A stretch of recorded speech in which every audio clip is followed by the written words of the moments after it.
Inline spinners. We all know them and most of us love them. For a lot of us, this is the first lure we learn to fish with. This little box of them right here contains quite a bit of history for me.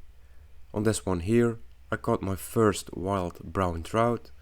On the silver one here, I caught my personal best perch, and so do most of these have a unique memory attached to them. Even though I use these all the time, I never really thought of making one myself. Because anyone can order some parts and make a spinner, I want to make one out of scavenged materials I have around the house and without using any power tools. For the blade itself, the obvious choice is a teaspoon, as they are shiny, have the right shape and are readily available. All we need to do is somehow make a hole for the wire to pass through. Throughout this video you might see me use materials or tools you don't have, but it's quite fun to be creative with the things you do have.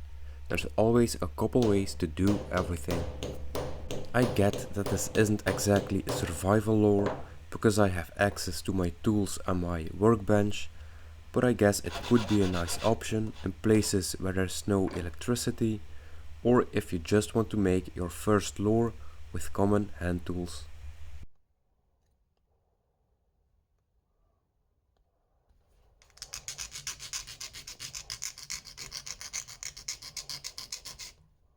For the wire, I found that a whisk would be absolutely perfect for the job, as it's made out of stainless steel spring wire and the first part is dead straight. Because I didn't feel like destroying this one and because I already have a roll of the same diameter wire, I'll be using that instead. Another option would be the wire from bicycle spokes. That wire is quite thick, so it isn't as easy to bend, but I was still able to loop it into an eye.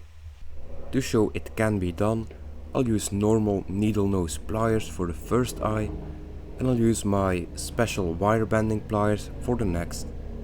The only difference is that the special wire bending pliers have circular jaws instead of these half round ones, resulting in a perfectly round eye.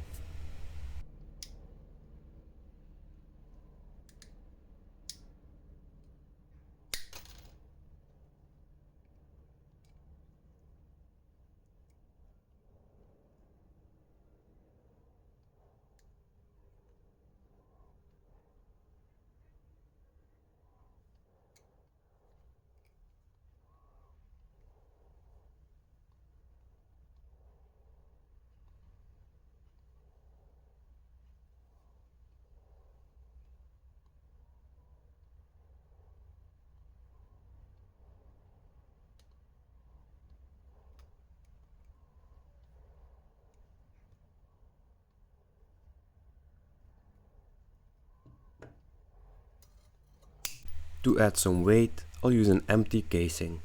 The 9mm and the 5.56 seemed a little big, so I opted for the 5.71. These are perfect as they already have a hole perfectly in the middle. All I need to do is remove the primer and fill it up with some lead.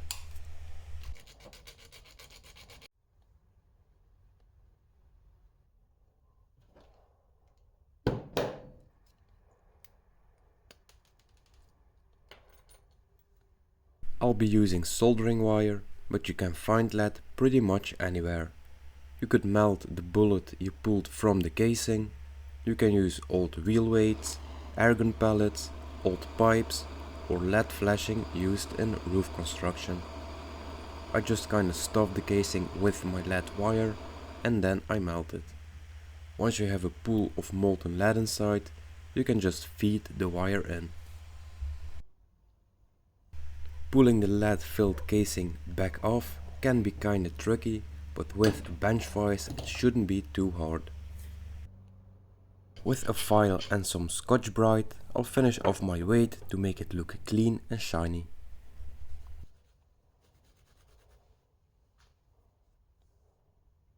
All that's left to do now is tie off the other end and then test it out. This spinner ended up weighing 17 grams, which makes it a great caster and gives it a pretty fast sink rate, making it perfect for deeper lakes or wider canals. With the golden body and the silver blade, I think it should work perfectly as it is, but an extra option would be to tie some feathers onto your hook.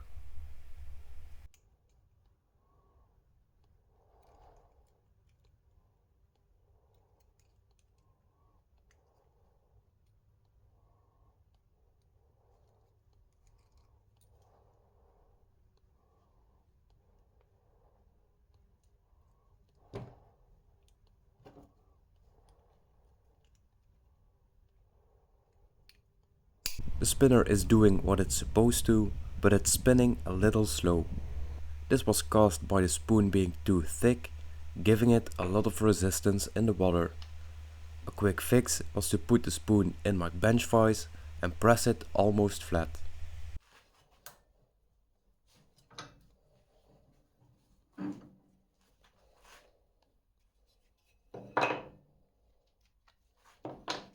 By doing that, the spinner came right to life. The blade spins freely and is easy to start up after every spin stop.